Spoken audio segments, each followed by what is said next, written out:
Hello and welcome to the NC podcast. My name's Natasha Collins and I am the founder of NC Real Estate, which includes its members club for landlords and property investors to come and build a profitable property portfolio that completely aligns with their financial goals. And trust me, it is the best community. I love jumping in there. I've seen so many property purchases, commercial and residential this month.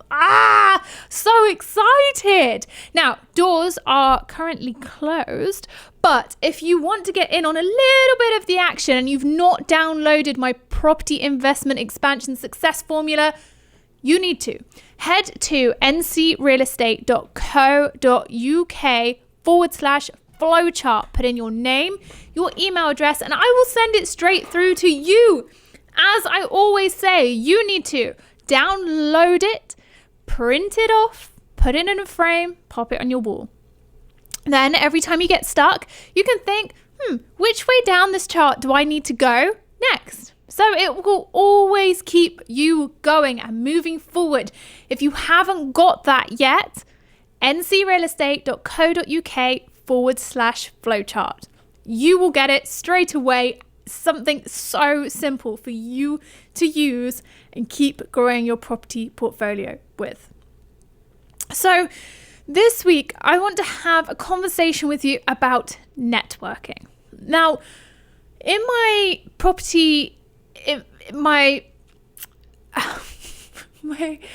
Facebook group, I kind of lost track of where I was going with that. In my Facebook group, I get a lot of questions about where people are stuck. They say to me, "Hey, Natasha, I can't find finance. I'm struggling with my tax. I'm struggling with finding the right property." And I cover a lot of those subjects in this podcast. One thing that I haven't touched on for a long time is networking. And one of the things that somebody has recently said to me is that they've just started out and they need the best place to network. And so I wanted to discuss networking with you today and how you can do it really efficiently so that you're finding good contacts, you're not struggling, because we all know what it's like to go into a room and suddenly be kind of like, I want to run away, I want to just disappear, I don't want to do this anymore. I get it, right? I will tell you a couple of stories right here on the off of the times when I've been networking and absolutely hated it. Number one, my first property networking event was at the Knightsbridge Hotel way back in 2015. You're going to say, Natasha, you were in the property industry for much longer than that. Yeah, I'd always go to surveyor events. And that would be through my company. So it'd always be a colleague with me to go with. And inevitably, the people at the networking events were people that I worked with all the time. So building surveyors, solicitors, contractors, other estate managers, property managers, rent review surveyors, other surveyors that I knew in the area really, really well. So it wouldn't be daunting at all. I'd be going to networking events with people that I knew and I worked with on a daily basis. So I never, ever found that particularly scary because I would turn up and know people instantly who I could go and have a conversation with. This other event in the Knightsbridge Hotel was a regular property investment event. And I decided that if I wanted to get into the property investment industry, I needed to jump over into the property investment networking event. So that's what I did. And I remember showing up in my navy blue suit, but it was super cold. So I had put my heeled boots on and I had these really, really thick woolly socks on inside. And I can remember the first thought when I walked into the room and I sat down, and you know what happens when you sit down in trousers, they ride up slightly. And I had my really thick Oklahoma City Thunder socks on that kind of were like billowing out around my boot. I was so embarrassed. I was thinking, I'm not dressed for this. I had a thick scarf on. I just remember just feeling very uncomfortable in the situation. And what was worse is around that time, I kind of felt like I looked like I was about 15 years old. I always felt like I looked very, very young. And so I wanted people to desperately take me seriously, but I felt completely out of place. It wasn't like when I'm in my own surveying environment where people knew that I was a force to be reckoned with, someone to talk to. Here, I was completely new. I had to start building rapport. And the first people that I talked to were some glazing contractors who seemed to just kind of fob me off at some point and go and try and talk to whoever the keynote speaker was. And then I spoke to somebody else who was a landscaper. And again, every single time they were just, it almost felt like I was being put to the side or like I wasn't important. I was so angry because I felt like they were dismissing me because I didn't look like I was in place or the right person to be there or whatever insecurities I had. Now, I don't know what the other people thought of me because I was too much in my head. So it really didn't turn out to be the most successful networking event that I'd been to. More recently, I went to a conference up in Toronto and I flew up there on my own, and the first night I got there, I had to go to registration. I went to registration for the conference on my own. There's 900 other people there. And I was scared. Again, I felt completely out of place. This wasn't a property networking event, which over the years I've kind of got a little bit more comfortable with. No, this was a business owner's event. And I had to stand up and be counted for because I am a business owner. And the evening event was that we were going to do a scavenger hunt as an icebreaker so that we all got to know each other. And I didn't have anybody to go in a team with because I'd come on my own. And I, at one point, felt like running back to my hotel room and not participate. And I did for a second start walking back towards the hotel lobby and trying to get into the elevator to go upstairs and just completely, shut myself away from it. But then something caught me at the water fountain, mainly because I did need a glass of water. But I was stood there, and then two other ladies were stood there too, and they started talking to me and saying, "It's hot in here, isn't it?" And I said, "Yeah, I definitely need a glass of water here." And so we got talking, and they said to me, "Do you have a team for the scavenger hunt?" I said, "No, I don't. I don't know if I want to do it." And they said, "No, you'll come in our team. That's it." And that evening, I met some of the most incredible ladies who are also business owners, and we've been in contact since. So that's a story of great networking and learning from one another. And we actually now have accountability meetings every couple of weeks where we get on the phone and we catch up with each other about what we've implemented. Now, I get it. That's not necessarily relevant for a property investment networking event, but hey, it's very similar principles apply. Now, if you are just starting out and you want to know how to network, well, I think that networking really has changed in the industry recently. You need to be very focused about the events that you're going to. I've been to a lot of events where it's just sales. People want to get a sale from you, and if they don't get a sale from you, they move on. And that's not cool. Networking events really are just meet and greets. Now, the first thing, you do need to have a business card or something to hand out with your name and contact details on and your business.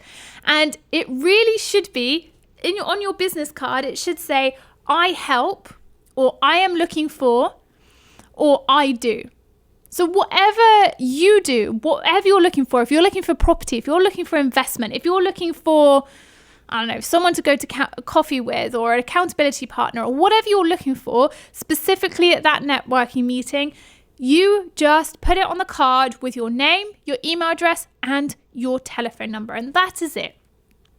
So when you get to the meeting, and I get it, the walking in on your own is just absolutely terrifying. But my number one piece of advice with any networking event is go to the bar, grab a drink, alcoholic or non-alcoholic, and chances are there'll be someone there who you can talk to because they'll be ordering and you say, "Oh, that looks good. I might get one of those," or "What are you ordering?" Or just, the intro to the conversation, or maybe you're stood at the registration table with somebody and you're looking for your name card. Well, that's another good a good idea to say, oh, have you seen my name as you're going through? I'm Natasha. Hey, what a good introduction. Or if it's a seated event where you're watching what's going on stage, go and find a good seat. And then when someone comes and sits down next to you, introduce yourself. Put your hand out, shake their hand, introduce yourself. That is as simple as you need to make it. And the other thing I want to tell you is there is no shame or embarrassment about standing on your own sometimes. I even do it when I'm just trying to get my thoughts together. You know, there's nothing worse than rushing from one meeting to a networking event and being like, oh my God, I'm all over the place, blah, blah, blah, blah. And then all of a sudden having to now stress out about the fact that there's new people around that you need to be talking to. Give yourself 5 minutes, give yourself 10 minutes, or think, do you know what? I'm going to go and sit on my seat and I'll watch the presentation first and then I'll start networking. There is no shame in that at all. In fact, usually it's a better way of collecting your thoughts and unwinding and decompressing from what's just happened to moving on to the next thing that's going to happen. But then once you've started meeting people, you can exchange business cards. Now, the best thing about these business cards that you have written what you do, what you're looking for, or what you're looking to find on your business card is that you don't have to necessarily say that specifically in conversation. Because the conversation should be about building rapport and finding out what someone else does, what their speciality is, and how they operate within the industry. The same as they're going to be asking you the same about you. And then as the conversation moves on, or maybe you move to a different party, you can say, oh, just before I go, give them your business card. And then when they go through business cards, as most people do, I know there's this massive thing about people don't go through business cards, but trust me, most people the morning after the networking event go through their wallet or their notebook or their daybook or their handbag or wherever they've been storing the business cards, and they just read them and flip through them. And if there is something in those business cards that is of use to them or they think they could get involved with, they keep it and then they email you. So having that specific what you're looking for on your business card means that if it's relevant to that person, they are going to get in contact with you because they've already had a good conversation with you. So that's the first thing that I would suggest about networking events. But also make sure that you're only going to networking events that interest you. You do not have to go to every single networking event, otherwise you will have no time for you. There are so many. But go to networking events with speakers that you love, speakers that you want to find out more about, or on topics that really interest you. And once you've done that, you're going to be meeting people who are similar to you in that they have the same interests. And that is the far better way of building a network than just turning up to every event and hoping for the best, because you do have to be selective over what you like, what you enjoy about the property industry, and go and focus on that. And you could always change at any time. It doesn't matter. But if something really sparks your interest, then go and hone in on that and meet other people who that sparks their interest too. It's a great way of learning new things as well. Now, moving to online networking, which I do now far more than anything else, is that I believe that when you're online, you've just got to put out what you like doing, what your story is, and what you've done. And then you can ask questions, which is why Facebook groups have grown in so much popularity over the last couple of years, because it's incredibly easy to jump into a Facebook group, have a look through threads and discussions and see what other people are talking about, and then thinking, oh, I could add my point here, or maybe I can ask a question about this, or maybe I can jump on something that somebody else has done and find out more about why they've done it like that. It's a very easy way of doing it. Because there's no room for being shy. You're sat in your own room or in your own space, and there's not another person in front of you. And quite frankly, there's no silly questions. And if you jump into a group where they make fun of you for not knowing something, leave the group, go find another group. There is no point being in a space that doesn't make you feel good online, because it will just break you down and break you down and break you down. You want to be in a space that builds you up, because that's going to be your motivation. That is going to give you the power, the support, the enthusiasm to keep moving forward. the property industry isn't easy. It's not easy to keep building properties, as building a property portfolio. There are barriers to entry. So choosing a space where you can be you can bring to the table what you like, what you enjoy, the questions that you have, and discuss topics with people who are like-minded to you, puts you in a really good space, a good energy to learn and grow. Now, I would always recommend that when you jump into the online space and you have questions, you think about what questions you want to ask. And there are good questions and then there are bad questions. Now, good questions are super targeted. They will allow someone to give you a definitive answer. So rather than saying, what's the best area to invest in, which loads of people ask, it's about saying, I have been looking at this area to invest in. I have found this number of postcodes that have these yields. Here are the pros and cons. Which would you choose? Now, that's a lengthier question by all means, but you are going to get a far more specific answer than if you were to simply ask, what's the best area to invest in? Because in the UK, in the world, there are so many different areas to invest in. Someone asked me this the other day and I said, well, at the moment, highest yields in the world are coming from retirement housing, specifically retirement housing in certain corners of the US. Similarly, sheds and industrial are really having their moment over in Singapore and Asia. So I could give you this information and you're like, Natasha, you've completely gone off topic. I don't mean that I want to be investing globally. I mean, I want to be investing in Bristol. Well, say you want to be investing in Bristol and you've been looking at certain areas and certain types of housing. That will give you a more definitive answer. Now, side note with that is that if you're not asking industry experts, you're simply asking the general public, you are going to get a load of opinions. So you have to sift through what you've been told and what you are actually looking to figure out and what the actual truth is. And unless you have paid an expert to come on board to help you with that, you kind of have to do your own gut feel about what you feel's right and what you feel's wrong. The best way of learning online is looking at other people's experience and using their experience and seeing, okay, well, they've done this and this looks good, so I could copy that. I mean, if it's already been done by someone, it's showing you that it's absolutely possible and that you could do it too. So that's my tip for networking online. Building a network comes with time. It does come with time. I've never gone to a networking event and thought, oh wow, I have new 80 contacts, I'm gonna keep talking to them all. It doesn't work like that. The same as not everybody you meet becomes your best friend. Networking is very similar to building a friendship group.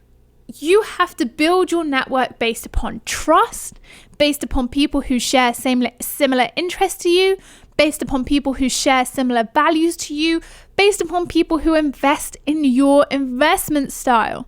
For example, everybody knows that I'm doing a development in New Jersey at the moment with 2 joint venture partners actually, but I've introduced you to Isaac a couple of times on my podcast. So if you have a look back through, you'll see that I've had Isaac on this podcast a couple of times. I actually met Isaac through Instagram and we were DMing each other because he had moved to New York from the UK and I was moving to New York from the UK. We're both in real estate and somehow we'd been following each other's profiles, but because on Instagram I just follow other property investors to kind of get ideas. And then he said, well, do you want me to catch up with, do you want to catch up with me? I'll show you some of my investment portfolio and you can see if you like my investments and what you think. I'd be interested to have a British point of view on this. And from there, we kind of caught up. I saw his property portfolio and we got talking, and he has the same investment style that I do. Now, he focuses more on developments, whereas I am very much the strategy and leasing side of things. That's kind of where we kind of can meet because we have very different skills. But that is a relationship that's built over time. That's not just something where, oh my gosh, we exchange a couple of DMs and all of a sudden I'm sending him thousands of pounds worth of money. No. You build these relationships and you see what people have already done and you see how they work for you. And it's fine not to get on with everybody you network with, or it's fine not to have to work with them. It's about you choosing the right people to surround yourself with. And the other thing is, this changes over time. At different stages in your property investment journey, you will need to be in contact with different people, but you will also you'll also want to work with different people because you'll be focusing on different projects, and that's okay. Networking is about constantly building your contacts, getting to know people, having conversations with them. I have found my podcast to be one of the best ways of networking. Often I just email people who I find really interesting. I'm like, hey guys, I do a podcast. Do you want to come and have a conversation with me? And then they come and have a conversation with me. And ultimately we end up just continuing the conversation off the podcast. And that's how I've been growing my network. But of course, I meet people face to face on Facebook, in my Facebook group. People get in contact with me. I'm always talking to my members about who they know and what they're doing and what they've got going on, and that's a great way to network. It's just about constantly being in contact with other people who are doing very similar things and putting yourself in that position where you are able to speak to other property investors and other property professionals. But also, when you've got a question to ask about reaching out, or if someone's inspired you, reach out. Say, hey, can I ask you about this? Or could you show me around this property? Or whatever it is that you want them to do. And that is how you start building your network. And over time, these relationships just grow and grow. And if I could give you one tip of advice on how to make sure you can handle it properly, is you really should make sure that if you say you're going to do something for these people that you're networking with and these people you're building relationships with, you show up and you do it. Because if they've got the trust in you that you do what you say, my gosh, that relationship is going to blossom into something beautiful. So do make sure that you're nurturing these relationships that you build and you have, and that if you're interested in someone or you're inspired by someone, you tell them. Because how flattering is it to hear that, oh my gosh, this person loves what I'm doing. Yes, I'll definitely speak to them. So that's how you need to be building your network, and show up as you, regardless of where you're starting from or what you're doing. Or you may be a new investor. That's cool. That's fine. Everybody starts somewhere. Show up as you. Bring to the table who you are, what you like doing, how excited you are to be in the industry. And from there, you will start to really naturally attract people who are also in the same sphere, who believe in the same things that you do, and are really excited to get to know you. And your network will build. And just remember, you're not starting at somebody else's 10 years. I've been in the industry 10 years, which is how I've built such a network of people and decided who I like working with, and still grow that, it's not stopped that's just the people I know. No, it's still about growing and growing and growing my network. But if you're just starting out, that's cool too. Meeting one person, fabulous. Meeting two people, fabulous. You just keep building from there. It's about being brave, showing up as you, and just having those starting conversations. So I hope that's helped you with how to start and grow your network. Now, if you've loved this podcast, please make sure you subscribe to it and leave me a review. The reviews matter so much to me. I read every single one of them. And please give it a rating. I would love a 5-star rating if you enjoy this. It helps me and it supports my brand. So I would love you to do that. Thank you so much for listening to me today. I cannot wait to catch up with you again soon.